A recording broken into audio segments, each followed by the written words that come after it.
Hello viewers, कैसे हैं आप सब। तो जिस तरह से आपको पता है हमारे पास ASP.NET कोर्स 6 की लेक्चर सीरीज चल रही है। तो आज के इस लेक्चर के अंदर हम बात करने वाले हैं साइन अप फॉर्म या फिर जिसको आप रजिस्ट्रेशन फॉर्म भी कहते हो, वो किस तरह से हम बनाते हैं, इसको हम आज के इस लेक्चर के अंदर देखेंगे। भाई देखो, इस लेक्चर को स्टार्ट करने से पहले मैं रिकमेंड करूंगा कि अगर अभी तक आपने हमारा चैप्टर नंबर 46 नहीं देखा, जिसके अंदर हमने लॉगिन फॉर्म को क्रिएट करने की बात की थी। क्योंकि भाई देखो, होता क्या है कि सबसे पहले आप साइन अप करते हो, उसके बाद आप लॉगिन करते हो।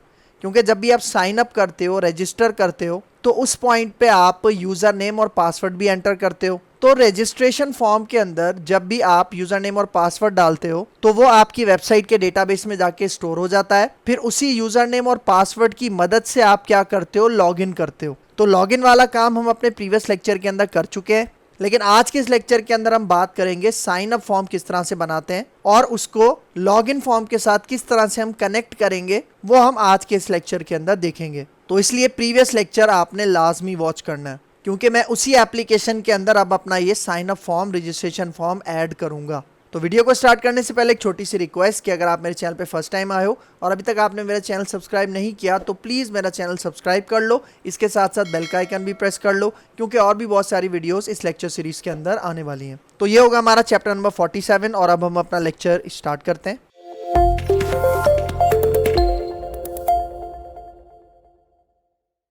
तो भाई देखो, सबसे पहले मैं यहाँ पे आता हूँ और जो हमने लास्ट लेक्चर के अंदर अपना लॉगिन फॉर्म बनाया था वो मैं आपको यहाँ पे दिखा देता हूँ। तो ये देखो, ये आपको नजर आ रहा है, ये हमारा लॉगिन पेज है। और जैसे ही हम लॉगिन करेंगे तो मैंने आपको बताया था कि हमारा सेशन क्रिएट होगा। उस सेशन के अंदर हमारा जो ईमेल है, जो यूजर नेम है, वो स्टोर होगा। और फिर वही जो हमारे पास सेशन का डेटा है उसको हमने डैशबोर्ड के अंदर पास किया था। और फिर वहाँ पे हमने लॉग आउट की फंक्शनैलिटी को भी इंप्लीमेंट किया था, जिसके ऊपर हमारा सेशन डिस्ट्रॉय हो रहा था। तो ये सारा काम हमने अपने प्रीवियस लेक्चर के अंदर देख लिया था। तो अगर मैं आपको लॉगिन करके दिखाऊं, ठीक है, इसके क्रेडेंशियल मैं आपको यहाँ पे दिखा देता हूँ, क्योंकि मैंने आपको बताया था ये जो लॉगिन फॉर्म है ये कौन सी डेटाबेस टेबल के साथ कनेक्ट है। यहाँ पे आ जाओ, देखो डेटाबेसेस को एक्सपेंड करते हैं। यहाँ पे देखो MyDB के नाम से आपको नजर आ रहा होगा एक डेटाबेस, और इसके अंदर यहाँ पे देखो टेबल्स हैं और देखो यूजर TBL, इसके साथ हम काम कर रहे हैं। ठीक है, तो मैं इसके ऊपर राइट क्लिक करता हूँ और यहाँ पे इसको सिलेक्ट करके दिखाता हूँ। तो ये देखो, ये हमारा टेबल है जिसके अंदर आप देख रहे हो यहाँ पे 4 यहाँ पे रोज ऐड हुई हुई हैं। और इसके अंदर देखो ईमेल है और पासवर्ड है, जिसकी मदद से हम क्या करेंगे, लॉगिन करेंगे। ठीक है, तो देखो यहाँ पे आपको नजर आ रहा है जो फर्स्ट रो है, जिसके अंदर यहाँ पे देखो ali12345@gmail.com, और ये इसका पासवर्ड है। तो इसी के थ्रू मैं आपको लॉगिन करके दिखाता हूँ। ठीक है, यहाँ पे आ जाओ। ठीक है, यहाँ पे मैं कहता हूँ अली, और ये देखो नजर आ रहा है आपको ali12345, और इसके बाद यहाँ पे पासवर्ड में डाल देता हूँ ali1234। और देखो पासवर्ड के ऊपर मैंने यहाँ पे वो जो पासवर्ड की इनपुट फील्ड होती है वो अप्लाई की थी, इसलिए यहाँ पे आपको पासवर्ड शो नहीं होगा। तो देखो, जैसे ही मैं लॉगिन के ऊपर क्लिक करता हूँ तो आप देखना ये हमें कहाँ पे ले जाएगा, डैशबोर्ड पे ले जाएगा, और वहाँ पे हमें ये यूज़र नेम जो हमारा ईमेल है वो हमें शो होगा। तो ये देखो, ये आपको नजर आ रहा है, इसी ईमेल से मैंने लॉगिन किया था। और देखो नीचे लॉग आउट का बटन आ रहा है, तो जैसे ही आप लॉग आउट पे क्लिक करोगे, हमने इसको कहाँ भेजा था, हमने इसको वापस लॉगिन पे रिडायरेक्ट किया था। और जो हमारा सेशन बन रहा था वो सेशन भी क्या हो जाएगा, लॉग आउट के केस में डिस्ट्रॉय हो जाएगा। तो भाई देखो, अब मैं क्या करता हूँ, ये जो लॉगिन हमारे पास फॉर्म है ना, इसके नीचे मैं एक लिंक बनाता हूँ, और जैसे उस लिंक के ऊपर क्लिक करूंगा तो वो हमें साइन अप फॉर्म पे, रजिस्ट्रेशन फॉर्म पे लेके जाएगा। क्योंकि भाई देखो, ऐसा ही होता है ना कि जब भी यूजर हमारा फर्स्ट टाइम हमारी वेबसाइट को एक्सेस करता है तो वो साइन अप नहीं हुआ होता, वो हमारे सिस्टम में रजिस्टर नहीं हुआ होता। तो पहले वो रजिस्टर करेगा, अपना डेटा इंसर्ट करेगा, और उसके बाद वो क्या करेगा, लॉगिन करेगा। तो जब मैं डेटा रजिस्टर करूंगा, मतलब जब मैं साइन अप करूंगा, तो वो डेटा हमारे इस टेबल के अंदर आके स्टोर होना चाहिए। देख रहे हो, नजर आ रहा है आपको, इसमें देखो नेम है, जेंडर है, एज है, ईमेल है, और यहाँ पे देखो पासवर्ड है। ठीक है, तो मैं यहाँ पे आ जाता हूँ, अपना ये जो लॉगिन वाला हमारा व्यू है, ठीक है, इसके अंदर चलते हैं।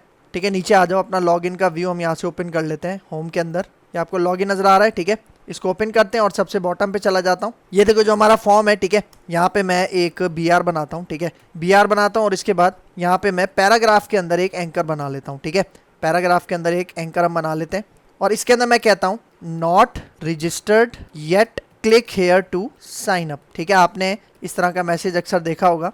ठीक है, टेक्स्ट है, लेकिन जब मैं इसके ऊपर क्लिक करूंगा तो ये कहाँ जाना चाहिए, यहाँ पे देखो, यहाँ पे मैं टैग हेल्पर यूज़ करता हूँ सबसे पहले, ASP कंट्रोलर। इसके अंदर मैं कहता हूँ होम, और होम के अंदर मैं एक एक्शन मेथड बनाऊंगा। ठीक है, जिसका नाम क्या होगा, जिसका नाम होगा रजिस्टर। ठीक है, मतलब जैसे ही मैं इस लिंक के ऊपर क्लिक करूंगा तो ये हमें होम कंट्रोलर के रजिस्टर एक्शन मेथड के ऊपर लेके जाएगा।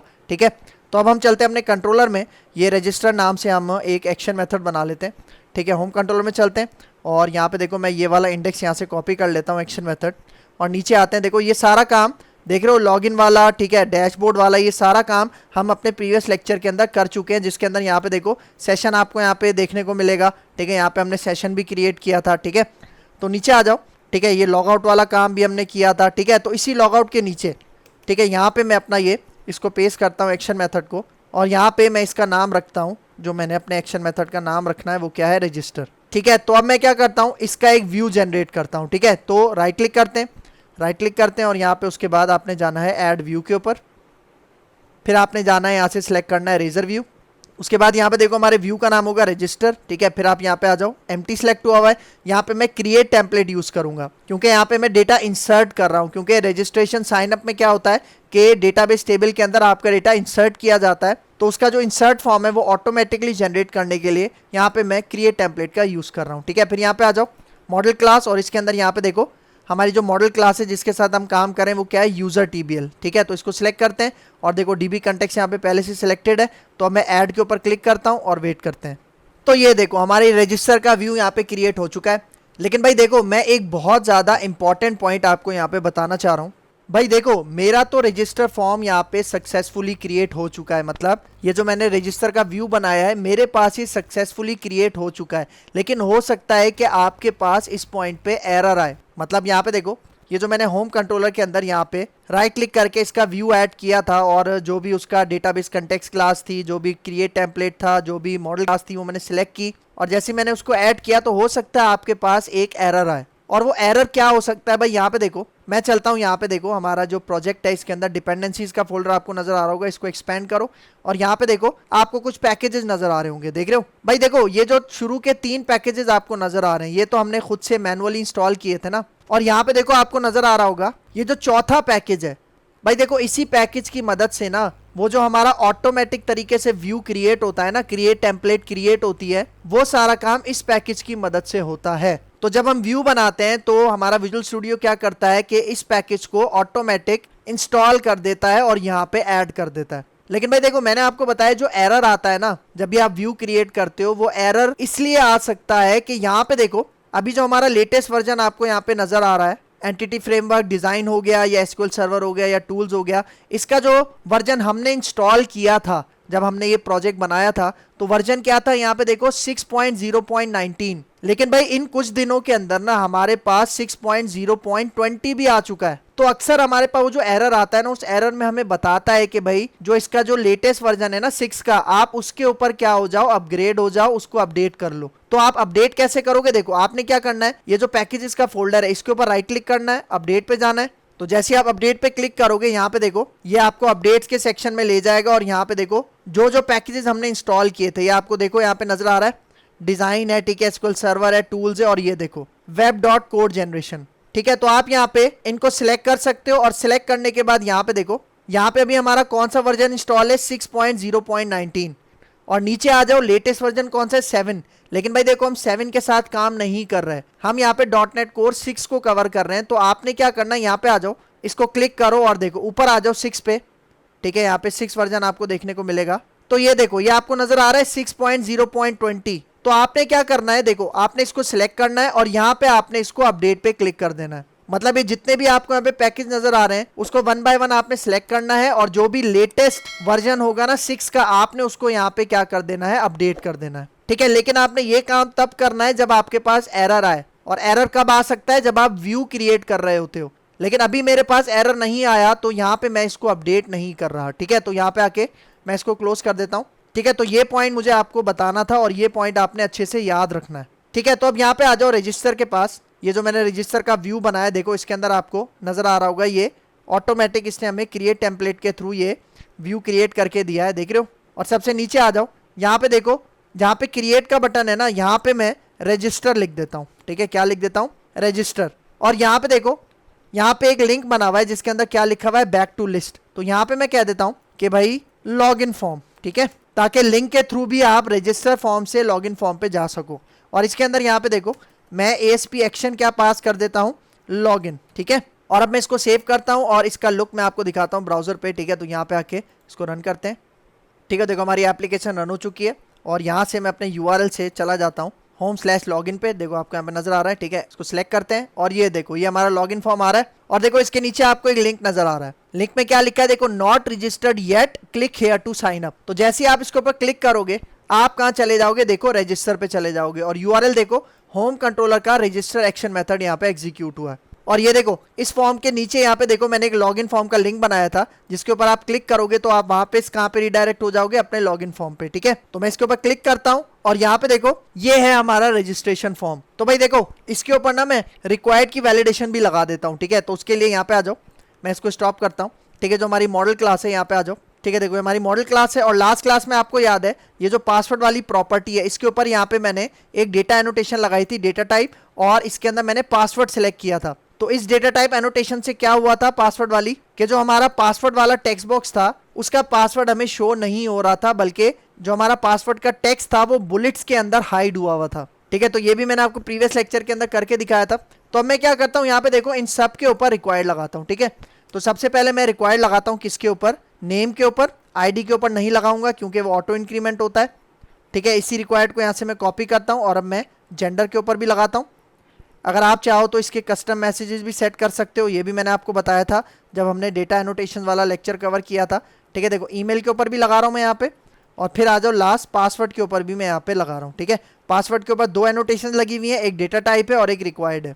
भाई देखो इसके अलावा भी हमने बहुत सारी डेटा एनोटेशंस पढ़ी हैं, अगर आप वो भी अप्लाई करना चाह रहे हो तो वो भी आप हमारी इस मॉडल क्लास की प्रॉपर्टीज के ऊपर अप्लाई कर सकते हो, ठीक है। तो मैंने यहाँ पे सिंपल इसके ऊपर रिक्वायर्ड लगाया, ठीक है। और अब जरा आप यहाँ पे आ जाओ, भाई देखो ये आपको नजर आ रहा है ना, ये रजिस्टर का हमें व्यू डिस्प्ले करवाएगा। लेकिन भाई देखो जब मैं रजिस्टर के बटन के ऊपर क्लिक करूंगा, मतलब जब मैं अपने फॉर्म की फील्ड्स को वैल्यूज देकर जब मैं रजिस्टर के बटन पे क्लिक करूंगा तो हमारे पास वो जितना भी डेटा है वो हमारे पास इस एक्शन मेथड के ऊपर आके स्टोर होगा, जिसके ऊपर कौन सा हमारे पास यहाँ पे लगा हुआ होगा, देखो HTTP पोस्ट। क्योंकि मैंने बताया था जब भी हम सबमिट करते हैं, डेटा इंसर्ट करते हैं, क्रिएट करते हैं, तो हमारे पास HTTP पोस्ट रिक्वेस्ट जनरेट होती है और उसके लिए यहाँ पे देखो मैंने एक अलग से एक्शन मेथड बनाया है। और यहाँ पे देखो वो जो फॉर्म के अंदर डेटा हम इंसर्ट करेंगे, ठीक है, वो किस टाइप का होगा, वो होगा हमने ये जो क्लास बनाई है ना हमारे, मतलब वो जो हमारी मॉडल क्लास है यूजर TBL, ठीक है, उसका यहाँ पे मैं क्या कर रहा हूँ, एक ऑब्जेक्ट बना रहा हूँ। उस ऑब्जेक्ट का नाम मैं यहाँ पे रख रहा हूँ यूजर। मतलब जब भी मैं अपना रजिस्टर फॉर्म सबमिट करूंगा तो वो हमारे टेक्स्ट बॉक्सेस का जितना भी डेटा है वो इस यूजर ऑब्जेक्ट के अंदर यहाँ पे आके स्टोर होगा। और अगर उसके अंदर मैंने कोई फील्ड एम्प्टी छोड़ी तो वहां पे रिक्वायर्ड का एरर मैसेज भी आएगा, क्योंकि यहाँ पे देखो मैंने अपने इस मॉडल क्लास के अंदर हर जगह क्या लगाया हुआ है, रिक्वायर्ड लगाया हुआ है, ठीक है। तो अब यहाँ पे आके इसको रन करते हैं, इसका रिजल्ट मैं आपको दिखाता हूँ, ठीक है। हमारी एप्लीकेशन रन हो चुकी है। यहाँ से मैं जाता हूँ home/login के ऊपर, ठीक है। और यहाँ पे देखो आपको लिंक नजर आ रहा है, लिंक के ऊपर क्लिक करते हैं, ये हमें रजिस्ट्रेशन फॉर्म पे ले आएगा। और यहाँ पे देखो अगर अब मैं यहाँ पे आके एम्प्टी छोड़ के रजिस्टर के ऊपर क्लिक करता हूँ तो ये देखो हमारे पास वो जो उसके बाय डिफॉल्ट एरर मैसेजेस थे वो आ रहे हैं। देखो नेम के नीचे भी आ रहा है, जेंडर है, एज है। अच्छा देखो एज के नीचे यहाँ पे एक अजीब सा मैसेज आ रहा है, वैल्यू इज इनवैलिड, ठीक है। इसको ओवरकम करने के लिए मैंने आपको बताया था कि आपने यहाँ पे क्या करना है, ये जो प्रॉपर्टी है ना, कौन सी वाली, यहाँ पे आ जाओ, ये जो हमारे पास एज वाली प्रॉपर्टी है, आपने इसको यहाँ पे इंटीजर को नलेबल बनाना है, ठीक है।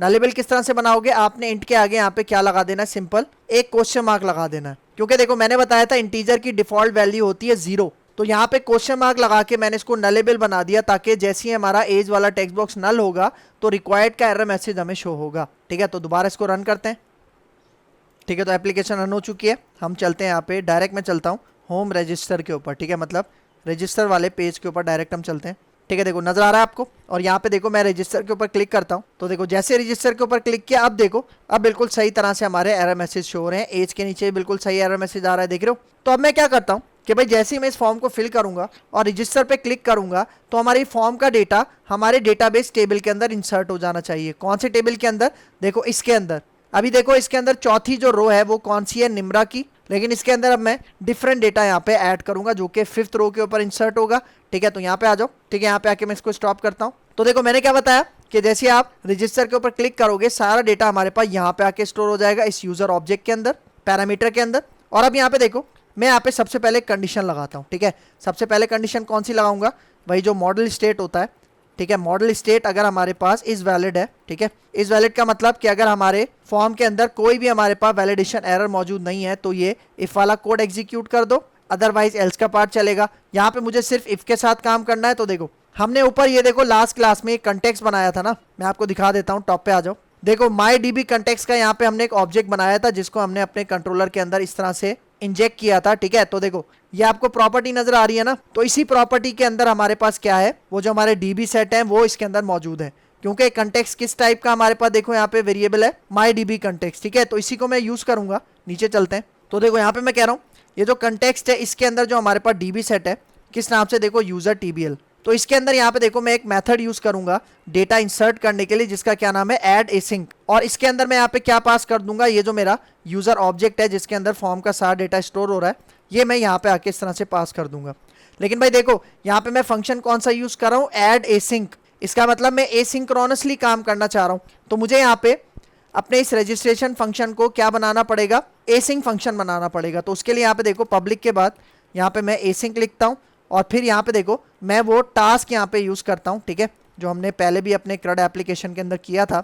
इस तरह से आई एक्शन रिजल्ट को यहाँ पे देखो मैंने टास्क के अंदर इस तरह से बंद कर दिया। और फिर देखो जहाँ पे जो ऐड एसिंक में यहाँ पे यूज कर रहा हूँ ना, यहाँ पे मुझे अवेट का कीवर्ड लगाना है, ठीक है। तो इसके शुरू में यहाँ पे मैं क्या करता हूँ, देखो अवेट का कीवर्ड यहाँ पे मैंने इस तरह से लगा दिया, ठीक है। तो इस लाइन पे क्या होगा कि जो भी हमारा ये यूजर ऑब्जेक्ट है इसका डेटा हमारे टेबल के अंदर मतलब डीबी सेट के अंदर यहाँ पे आके स्टोर हो जाएगा। और उसके बाद यहाँ पे मुझे क्या करना है, इसी कॉन्टेक्स्ट को यहाँ पे जो सेव चेंजेस वाला मेथड यूज करते हैं वो मुझे यहाँ पे अप्लाई करना है। और मेथड में कौन सा यूज करूंगा, ये वाला सेव चेंजेस एसिंक। और उसके बाद जब डेटा इंसर्ट हो जाएगा तो एक पॉपअप मैसेज मतलब एक डिस्प्ले मैसेज प्रिंट करवाने के लिए मैं यहाँ पे एक टेम्प डेटा बना लेता हूँ, ठीक है। एक टेम्प डेटा बनाता हूँ और इसके अंदर यहाँ पे मैं पास कर देता हूँ फॉर एग्जाम्पल सक्सेस, ठीक है। और इसके अंदर यहाँ पे मैं कह देता हूँ एक मैसेज पास करता हूँ और मैं यहाँ पे कहता हूँ रजिस्टर्ड सक्सेसफुली, ठीक है। ये मैंने एक मैसेज यहाँ पे पास कर दिया। और भाई देखो अब ये मैसेज आप चाहो तो दो जगह पे डिस्प्ले करवा सकते हो। मतलब मैं कहता हूं कि जैसे ही मेरा डेटा इंसर्ट हो जाएगा तो मुझे रीडायरेक्ट कर दो लॉगिन के व्यू पे, या फिर दूसरा काम आप क्या कर सकते हो कि जैसे ही आपका डेटा इंसर्ट हो जाए तो इसी रजिस्ट्रेशन के फॉर्म के ऊपर आप क्या करो, ये सक्सेस मैसेज डिस्प्ले करवा दो, ठीक है। अब ये मैं आपके ऊपर छोड़ता हूं कि आपने कहां पे ये टेम्प डेटा डिस्प्ले करवाना है। तो मैं इसे डिस्प्ले करवाता हूं अपने लॉगिन के व्यू में, ठीक है। तो देखो मैं यहाँ पे कहता हूं रिटर्न और फिर यहाँ पे कहता हूं रीडायरेक्ट टू एक्शन, ठीक है। ये मैं यहाँ पे यूज कर रहा हूँ रिटर्न रीडायरेक्ट टू एक्शन। और इसके अंदर एक्शन मेथड में पास कर दूंगा कौन सा, अपना लॉगिन वाला, ठीक है। मतलब जैसे ये डेटा इंसर्ट होगा टेम्प डेटा बनेगा और ये हमें रीडायरेक्ट कर देगा कहाँ पे, लॉगिन पे। तो इसका मतलब ये जो टेम्प डेटा है इसको मैं एक्सेस कहाँ पे करूंगा, अपने लॉगिन के व्यू में मैं इसको एक्सेस करूंगा, ठीक है। तो चलते हैं अपने लॉगिन के व्यू में, ठीक है। यहाँ पे आ जाओ, टॉप पे चलते हैं। ये देखो आपको ये नजर आ रहा है ना, ठीक है। इसी के नीचे यहाँ पे मैं एक और इफ ब्लॉक बनाता हूँ, ठीक है। और यहाँ पे अब मैं टेम्प डेटा पास करता हूँ, ठीक है। और टेम्प डेटा के ऊपर कंडीशन लगाता हूँ कि भाई अगर ये नल नहीं है, अगर ये नल नहीं है तो क्या करो, देखो यहाँ पे मैं यही पैराग्राफ, ये जो मैंने ऊपर यहाँ पे लिखा था मैं इसको नीचे पेस्ट करता हूँ और यही जो हमारे पास टेम्प डेटा है, ठीक है, इसको मैं यहाँ पे पास कर देता हूँ, ठीक है। इस तरह से @टेम्प डेटा सक्सेस। और यहाँ पे इसका कलर रेड के बजाय यहाँ पे मैं कह देता हूँ ग्रीन, क्योंकि ये सक्सेस मैसेज है, ठीक है। तो यहाँ पे मैंने ये टेम्प डेटा कॉल कर लिया, ठीक है। तो अब मैं अपनी एप्लीकेशन को रन करता हूँ और चेक करते हैं कि ये डेटा हमारे पास इंसर्ट होता है या नहीं होता, ठीक है। तो यहाँ पे आ जाओ, इसको रन करते हैं, ठीक है। देखो ये रन हो चुका है, ठीक है। और अब हम यहीं से डायरेक्ट चलते हैं अपने होम रजिस्ट्रेशन के ऊपर, ठीक है। यहाँ पे देखो home/register एंटर करते हैं तो ये देखो ये आपको नजर आ रहा है। अब यहाँ पे मैं डेटा इंसर्ट करता हूँ, ठीक है। फॉर एग्जाम्पल मैं यहाँ पे कहता हूँ अमित त्रिवेदी, ठीक है। अमित त्रिवेदी नाम दिया मैंने यहाँ पे, फिर जेंडर यहाँ पे कर देते हैं मेल, एज में यहाँ पे कर देता हूँ 29, ईमेल यहाँ पे मैं कह देता हूँ amit1234@gmail.com, ठीक है। और यहाँ पे मैं पासवर्ड रख देता हूँ amit1234#, ठीक है। क्या पासवर्ड रख दिया मैंने, amit1234#। ये आपको नजर नहीं आएगा क्योंकि ये बुलेट्स में है। तो अब देखो मैं रजिस्टर के ऊपर क्लिक करता हूँ, ठीक है। तो जैसे ही रजिस्ट्रेशन के ऊपर आप क्लिक करोगे अब आप रिजल्ट देखना। तो ये देखो रजिस्टर पे क्लिक किया, ये हमें कहाँ पे ले आया, देखो home/login। और ये देखो टॉप पे आपको रिजल्ट नजर आ रहा है, क्या मैसेज लिखा हुआ है, रजिस्टर्ड सक्सेसफुली। आप चाहो तो आप इसको बूटस्ट्रैप के अलर्ट में भी कन्वर्ट कर सकते हो, जो कि हमने अपनी CRUD एप्लीकेशन में भी देखा था। जब हमने कोड फर्स्ट के थ्रू CRUD एप्लीकेशन बनाई थी तो वहां पे मैंने आपको बताया था अलर्ट आप बूटस्ट्रैप में भी यहाँ पे डिस्प्ले करवा सकते हो। तो अब इसका रिजल्ट अगर मैं आपको दिखाऊं, यहाँ पे आ जाओ हमारे SQL सर्वर मैनेजमेंट स्टूडियो में और यहाँ पे आके मैं दोबारा इस टेबल के ऊपर राइट क्लिक करता हूँ, सेलेक्ट करते हैं रोज को। तो वो जो 5th रिकॉर्ड है वो यहाँ पे देखो आपको नजर आ रहा है, इंसर्ट हो चुका है अमित त्रिवेदी वाला।